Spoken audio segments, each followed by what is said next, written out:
وہ اس پر ربڑ کی گیند اچھال رہا تھا۔ وہ میری طرف دیکھ کر مسکرایا، میں بھی مسکرا دیا۔ کرین، میں اپنی اس کہانی میں آپ کو جو کچھ بتاؤں گا سچ بتاؤں گا، اپنے دل کی ہر واردات سے آپ کو پوری طرح آگاہ کروں گا۔ ممکن ہے کہ میری باتیں کچھ عجیب لگے، کچھ بے ڈھنگی محسوس ہو اور کچھ میں آپ کو شدید جذباتی پن نظر آئے، لیکن جو کچھ ہوگا ہوگا بالکل سچ۔ اب اس سچ کو آپ کیا نام دیتے ہیں یہ آپ کی صوبدید پر ہے۔ میں نے کہیں سنا تھا کہ جوان عورت اور مرد کے درمیان اندیکھا مقناطیس ہوتا ہے۔ جب وہ ایک دوسرے سے قریب ہوتے ہیں تو یہ مقناطیس انہیں کھینچتا ہے، کہیں کم کہیں زیادہ، کبھی تھوڑا کبھی بہت، لیکن وہ اپنا اثر ضرور دکھاتا ہے۔ میں آپ سے بیگم جی کی بات کرنے لگا ہوں، اور اس لمحے کی بات کرنے لگا ہوں جب وہ گھی شکر والا چمچ لیے میرے بالکل سامنے کھڑی تھی۔ ایک لحظے کے لیے یوں محسوس ہوا تھا کہ وہ اپنا ہاتھ میرے منہ کی طرف بڑھانے لگی ہیں۔ وہ بڑی جذباتی کیفیت میں تھی، ان کے رخسار سرخ ہو رہے تھے، ریشمی اوڑھنی شہد رنگ بالوں سے ڈھلک گئی تھی اور ان کی شفاف بلوری گردن گریبان تک نظر آ رہی تھی۔ پچھلے کئی دن سے ایسا ہو رہا ہے کہ میں رات کو اپنے کوارٹر نما کمرے میں سونے کے لیے آنکھیں بند کرتا تو وہ منظر میری نگاہوں کے سامنے کسی تصویر کی طرح کھل جاتا۔ میرا دل اس منظر کی طرف اور اس منظر میں نظر آنے والی کی طرف کھینچتا چلا جاتا۔ یہ کوئی رومانی یا سفلی قسم کے احساسات نہیں تھے، بس ایک خوشبودار سی کیفیت تھی جسے میں کوئی نام نہیں دے سکتا تھا۔ اس سے پہلے بھی گاؤں میں اور گاؤں سے باہر میں نے بہت سی عورتوں اور لڑکیوں کو دیکھا تھا، ان میں سے کئی بڑی بلی صورت والی بھی تھی، لیکن جو کیفیت مجھے بیگم جی کو دیکھ کر محسوس ہوئی ایسی کبھی نہیں ہوئی تھی۔ شاید پیار کا آغاز اسی طرح ہوا کرتا ہے، مگر میری سمجھ میں تو یہ پیار ویار بالکل نہیں تھا، بس ایک وابستگی تھی۔ جب سے میں نے دودھ دونا بند کیا تھا بیگم جی سے آمنا سامنا بھی کم ہوتا تھا۔ میرا زیادہ وقت مردانے میں منشی منظور کے ساتھ کاتوں میں سر کپاتے یا اس کی پلپلی ٹانگیں دباتے گزرتا تھا۔ منشی کو بدن دبوانے کا چسکا تھا، آتے جاتے کو آواز دے کر مٹھی چاپی پر لگا لیتا تھا۔ میں نے اس کی ضرورت کو بڑے اچھے طریقے سے پورا کرنا شروع کر دیا تھا اور وہ مجھ سے خوش تھا۔ ایک دن تیز ٹھنڈ ہوا چل رہی تھی۔ شام کے فوراً بعد رونق علی نے مٹی کی انگیٹھی سلگوا لی تھی اور بستر پر لوئی اڑے بیٹھا تھا۔ ابھی اسے بیٹھے آدھ پون گھنٹہ ہی ہوا تھا، مگر اس کے ارد گرد مونگ پھلی، چلغوزے اور اخروٹ کے چھلکے دیکھ کر اندازہ ہوتا تھا کہ شاید 4-5 گھنٹے سے یہاں بیٹھا ہے۔ وہ اب مجھ سے کافی بے تکلف ہو چکا تھا۔ وہ بیگم جی کو اپنی بانجی بتاتا تھا، مگر مجھے علم ہو چکا تھا کہ وہ ان کا دور پار کا رشتہ دار ہے۔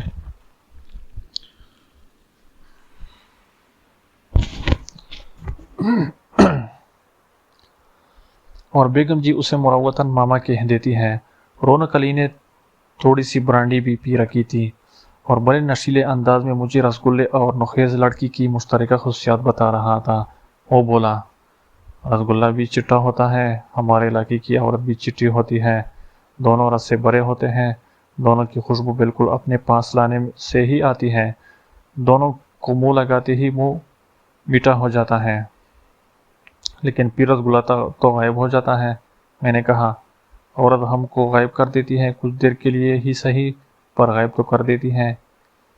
پھر آپ نے اب تک کسی رسگلے سے شادی کیوں نہیں کی؟ میرا مطلب ہے کسی عورت سے۔ وہ مسکرایا، رسگلے سے شادی کر لو تو پھر رسگلہ ہی کھانا پڑتا ہے، جبکہ مٹھائی کے ڈبے میں اور بھی بہت کچھ ہوتا ہے، برفی، قلاقند، گلاب جامن، جلیبی، شلیبی، ہر شے کا اپنا ایک فکرا سواد ہوتا ہے۔ شاید وہ ٹھیک کہہ رہا تھا۔ مجھے اس کے رہن سہن کا اب اچھی طرح علم ہو چکا تھا۔ وہ خاصا رنگین مزاج تھا۔ حویلی میں ہونے والی مختلف تقریبات میں ڈسکا شہر سے ناچنے والیاں آتی رہتی تھیں۔ کبھی کبھی گجرانوالہ سے بھی آتی تھیں۔ رونق علی ایسے ہی دنوں کے انتظار میں رہتا تھا۔ جو کچھ بھی تھا، لیکن ایک خوبی اس میں تھی، اس نے اپنے علاقے کی کسی عورت سے کبھی تعلق نہیں بنایا تھا، بلکہ بری نظر بھی نہیں ڈالی تھی۔ ہاں، ہنسی مذاق اور بات ہے، غالباً اس کے ذہن میں یہ بات بیٹھی ہوئی تھی کہ شریف عورت کے ساتھ گناہ کا تعلق ہی گناہ ہوتا ہے۔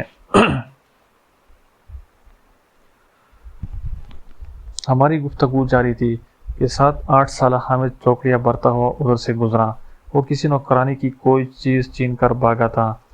وہ چھوٹے مالک پکارتی اس کے پیچھے بھاگ رہی تھی۔ رونق علی نے چونکتے ہوئے کہا، ہاں خورے، مجھے یاد آیا۔ والد صاحب کہہ رہے تھے کہ حامد کی پڑھائی شڑائی شروع کرانی ہے اور کسی ماسٹر شاسٹر کا انتظام کرنے کو کہہ رہے تھے۔ کیوں نہ تم اسے پڑھا دیا کرو، اردو انگریزی تو تمہیں بھی آتی ہے۔ میں نے کبھی پڑھایا تو نہیں، لیکن آپ کہتے ہیں تو کوشش کر لوں گا۔ چلو ٹھیک ہے، میں تمہاری سفارش کرتا ہوں، لیکن یہ چلغوزی جو تم لائے ہو بڑے سوادی ہیں۔ میں نے رونق علی کی بات سمجھتے ہوئے کہا، میں اس پر پینٹ گیا تو اکٹھے ہی 2-2.5 کلو لے آؤں گا۔ 4-5 روز بعد میری ترقی ہو گئی۔ میری تنخواہ 500 روپے اضافے کے ساتھ 3000 روپے ہو گئی۔ اس کے ساتھ ہی مجھے چھوٹے مالک حامد کو پڑھانے کی ذمہ داری سونپ دی گئی۔ حامد لاڈ پیار سے بگڑا ہوا اور قدرے اڑیل بچہ تھا، لیکن میں نے چند دن میں ہی اس کی نبضیں ڈھونڈ لی اور وہ میری بات ماننے لگ گیا۔ وہ علاقے کے حاکم کا بیٹا تھا اور اسے حکم ماننا آتا ہی نہیں تھا۔ میں بھی اسے حکم نہیں دیتا تھا، بس ایک راہ دکھا دیتا تھا اور کوشش کرتا تھا کہ وہ خود ہی اس راہ پہ چل پڑے۔ میں نے پرانے طریقے کے مطابق اس کی لکھائی کاپی کی بجائے تختی پر شروع کرائی، اور حقیقت یہی ہے کہ کانے کی قلم سے لکڑی کی تختی پر مشق کرنے والے اکثر خوش خط ثابت ہوتے ہیں۔ حامد کو پڑھاتے ہوئے میرے اپنے بچپن کی یادیں بھی تازہ ہو گئی۔ میں اور میرا بڑا بھائی گاچی کے ساتھ بڑے اہتمام سے تختیاں پوچھا کرتے تھے۔ گیلی گاچی کو ہاتھ سے ہموار کرنے کے بعد تختی سوکھنے کے لیے دھوپ میں رکھ دی جاتی تھی۔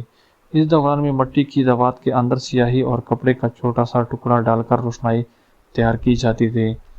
دوات کو دونوں پاؤں کے اندر دبا کر سرکنڈے کے الٹے قلم کو اس میں یوں چلایا جاتا تھا جیسے لسی کے گڑوے میں مدانی چلائی جاتی ہے۔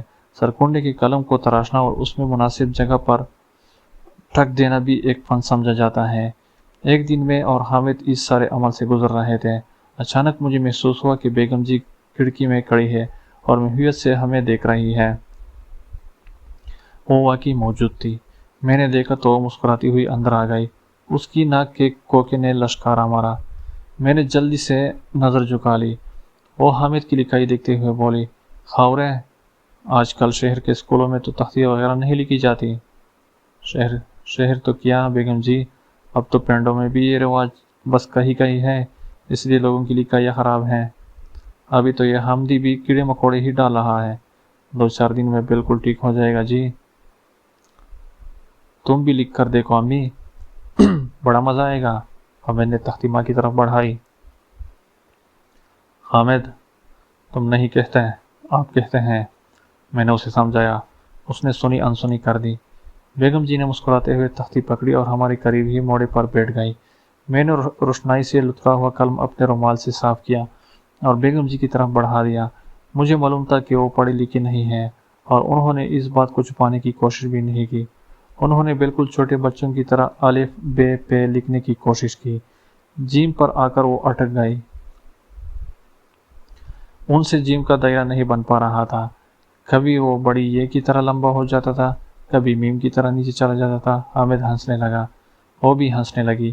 ان لمحوں میں وہ رجوال کی بیگم جی کی بجائے ایک عام سی لڑکی نظر آ رہی تھی۔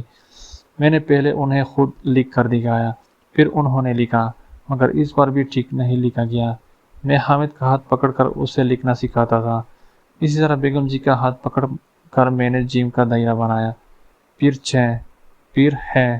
اچانک میرے جسم میں 1000 پاور کی برقی دوڑ گئی۔ میرا ذہن بیگم جی کے لمس کی طرف منتقل ہو گیا۔ میں نے جلدی سے ہاتھ پیچھے کھینچ لیا۔ خبر نہیں کہ انہوں نے میرے اس عمل کو محسوس کیا یا نہیں۔ انہوں نے 2-3 لفظ اور لکھے، پھر کلام دعوت حامد کی طرف بڑھا دی۔ ان کی انگلیوں پر بھی روشنائی لگ گئی تھی۔ وہ ہاتھ صاف کرنے کے لیے دائیں بائیں دیکھ رہی تھی۔ میں نے اپنا رومال ان کی طرف بڑھا دیا۔ اسی دوران میں آہٹ ہوئی اور دروازے پر والد صاحب نمودار ہو گئے۔ پتہ نہیں کیوں میرا دل یک بار کی شدت سے دھڑک اٹھا۔ والد صاحب نے کمرے کا جائزہ لیا، پھر مسکراتے ہوئے بولے، یہاں کیا چل رہا ہے بھائی؟ میں اپنی جگہ سے کھڑا ہو گیا۔ والد صاحب نے ہاتھ کے اشارے سے مجھے پیر سے بیٹھنے کا اشارہ کیا۔ میں جھجکتے ہوئے بیٹھ گیا۔ بیگم جی نے ہنستے ہوئے کہا، میں نے بھی کچی جماعت میں داخلہ لے لیا ہے۔ والد صاحب بے تکلف انداز میں بولے، پھر تو بھائی مجھے بھی 4 لفظ پڑھنے پڑیں گے۔ آج تم کچی میں ہو، کل پکی میں ہو جاؤ گی۔ اتنی پڑھاکو زنانی کا خاوند چٹا ان پڑھ ہو تو یہ ٹھیک نہیں نا۔ وہ دونوں ہنسنے لگے۔ ہنستے ہنستے والد صاحب کو اچانک کانسی ہونے لگی۔ پھر یہ کانسی بڑھتی گئی۔ وہ سرخ چہرے کے ساتھ موڑے پر بیٹھ گئے۔ بیگم جی لپک کر باہر گئی اور شیشے کے گلاس میں پانی لے آئی۔ 2 گھونٹ پانی پی کر والد صاحب کی سانس بحال ہو گئی۔ انہوں نے سردیوں کے ساتھ ہی شروع ہو جانے والی کانسی کا شکوہ کیا۔ میں کچھ دیر جھجکتا رہا، پھر مؤدب لہجے میں بولا، والد صاحب کسی ڈاکٹر کو دکھایا ہے؟ وہ بولے، ڈاکٹروں کو گولی مارو، ان کی دوائی تو بندے کو اندر سے ساڑ دیتی ہیں۔ ہمارا اپنا حکیم ہے یہاں، اچھی دوا دیتا ہے، پر اس بار پتہ نہیں کیوں اس کی دوا بھی کام نہیں کر رہی۔ بیگم جی بولی، آپ سے کہا بھی تھا کہ نکوال سے مولوی بشارت کو بلا لے، وہ بھی اچھی دوا دیتا ہے۔ میں نے کہا، والی جی ہمارے پینڈ کے پاس ایک سنیاسی کا ڈیرا ہے، بابا عیسیٰ کہتے ہیں اسے، بڑی تھوڑی سی دوا دیتا ہے پر بیماری کو جڑ سے نکال دیتا ہے۔ اگر آپ کا حکم ہو تو میں آپ کی طبیعت پتہ کر وہاں سے دوا لاؤں۔ تھوڑی سی پس و پیش کے بعد والد صاحب نے رضامندی ظاہر کر دی۔ وہ شاید 2 منٹ کے لیے کمرے میں آئے تھے، مگر جب بیماریوں اور ان کے علاج کا ذکر شروع ہوا تو وہ آدھ پون گھنٹے تک وہاں موجود رہے۔ روایتی وڈیروں اور زمینداروں کی نسبت وہ مختلف مزاج کے مالک تھے۔ غالباً عمر گزرنے کے ساتھ ساتھ ایک خاص قسم کا دھیما پن بھی ان کے اندر آ گیا تھا۔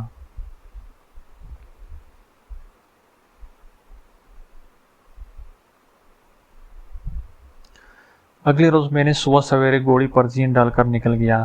دوپہر کو ماں کے ہاتھ کی پکی ہوئی روٹی آلو پالو کے ساتھ کھائی، باداموں والے گڑ کے چاول کھائے، اوپر سے چائے کی مزیدار لسی نمک اور کالی مرچ ڈال کر پی۔ اس کے بعد عرفہ کے ساتھ تھوڑی سی دنگا مستی کرنے کے بعد واپس جانے کے لیے تیار ہو گیا۔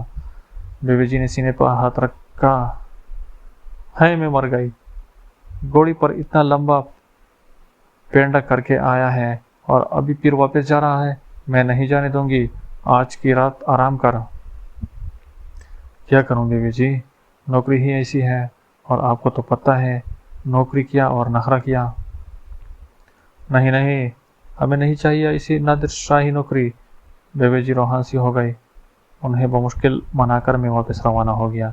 جن دنوں جسم میں ترنگ ہوتی ہے اور جوان خون اچالے مرتا ہے تو کاہلی پاس بھی نہیں پٹکتی۔ اگر مجھے ضرورت محسوس ہوتی تو میں ایک ہی بار میں رجوال اور اپنے پینڈ کے درمیان 3 پھیرے لگا سکتا تھا۔ میں نے سب سے پہلے چاچے عیسیٰ کو ڈھونڈا، وہ اپنے ٹھکانے پر کم ہی بیٹھتا تھا، بس بیلے میں اور ویران رکھوں میں گھومتا رہتا تھا۔ اس کی نگاہ بھی اب اتنی تیز نہیں رہی تھی۔ میں نے اسے چند پڑیا دوائی کی لی، نذرانے میں اسے 10 روپے دیے۔ اس کے بعد رونق علی کے لیے پورے 2.5 سیر چلغوزے قصبے کے بازار سے خریدے۔ حامد کے لیے ربڑ کی ایک رنگدار گیند لی اور سخت ٹھنڈ میں گوڑی دوڑتا قریباً 3 گھنٹے میں واپس جگیر پہنچ گیا۔ دوائی والد صاحب تک پہنچ گئی۔ مجھے شدت سے دوائی کے نتیجے کا انتظار تھا۔ تیسرے روز جب میاں خلاقن منشی منظور کی ٹانگیں دبانے میں مصروف تھا، فیروزہ نے آ کر بتایا، والد صاحب نے بلایا ہے۔ میں دھڑکتے دل کے ساتھ مردانے کی بیٹھک میں پہنچا۔ والد صاحب کندھوں پر گرم شال ڈالے رنگدار کرسی پر بیٹھے تھے۔ ان کا چہیتا دیوہی کل کتا ہیرا کرسی کے ساتھ لگا بیٹھا تھا۔ اس کے نکیلے دانت اور سرخ لمبی زبان دیکھنے والے کے دل میں ہیبت پیدا کرتے تھے۔ میں نے دل ہی دل میں کہا، جل تو جلال تو۔ مجھے پتہ تھا کہ بظاہر دھیمے نظر آنے کے باوجود والد صاحب کبھی کبھی سخت تیش میں بھی آ جاتے تھے۔ بہرحال خیریت گزری۔ والد صاحب نے کہا، بھائی تمہاری دوائی نے کام دکھایا ہے، کھانسی ٹھیک ہو گئی ہے، ریشہ بھی کم ہے، 3 دن کی پڑیاں بھی ہیں۔ میرا خیال ہے جی کہ اور کی ضرورت نہیں پڑے گی، میں نے کڑے کڑے جواب دیا۔ انہوں نے مجھے ایک چھوٹے موڑے پر بیٹھنے کا اشارہ کیا۔ حکیموں، سنیاسیوں، جوگیوں اور ان کے علاج کے طریقوں کی باتیں کرنے لگے۔ یہ باتیں شروع ہوئی تو لمبی ہوتی چلی گئی۔ یہ بات میری سمجھ میں اچھی طرح آ گئی تھی کہ طب اور صحت والد جی کا پسندیدہ موضوع ہے۔ جب ہم باتیں کر رہے تھے تو بیگم جی کسی کام سے بیٹھک میں آئی۔ وہ ہمیشہ کی طرح دلکش لباس میں تھی۔ ان کے لمبے قد پر ہر طرح کے کپڑے سج جاتے تھے۔ وہ کمر بالکل سیدھی رکھ کر چلتی تھی اور یہ بناوٹی انداز نہیں تھا۔ سیدھا چلنے سے ان کا قد کچھ اور بھی دراز دکھائی دیتا تھا۔ والد صاحب کا قد درمیانہ تھا۔ مجھے اور والد صاحب کو محو گفتگو دیکھ کر بیگم جی کو اچھا لگا۔ میں نے کئی بار محسوس کیا تھا کہ میرا والد صاحب کے پاس بیٹھنا اور انہیں گفتگو میں مصروف رکھنا انہیں بھلا لگتا تھا۔ انہوں نے والد صاحب کے قریب جھک کر ان کے کان میں کوئی بات کہی اور واپس چلی گئی۔ والد صاحب ایک بار پھر میری لائی ہوئی دوا کی تعریف کرنے لگے۔ دیسی دواؤں سے مجھے بھی انکار نہیں تھا، خاص طور سے اچھے حکیموں کو تو میں دور دراز علاقوں میں خدا کی نعمت سمجھتا ہوں، مگر فی الوقت والد صاحب کی تعریفوں کی حقدار کوئی دیسی نہیں انگریزی دوائی تھی۔ در حقیقت میں نے والد صاحب کو بابی عیسیٰ والی دوا دی ہی نہیں تھی۔ اس کے دیے ہوئے سفوف کی بجائے میں نے ایک اینٹی بایوٹک دوا پیس کر والد صاحب کو کھلائی تھی اور اس نے خاطر خواہ اثر کیا تھا۔ میں والد صاحب کا مزاج سمجھ گیا تھا۔ میں لاکھ کوشش کرتا مگر وہ انگریزی دوا ہرگز نہ لیتے۔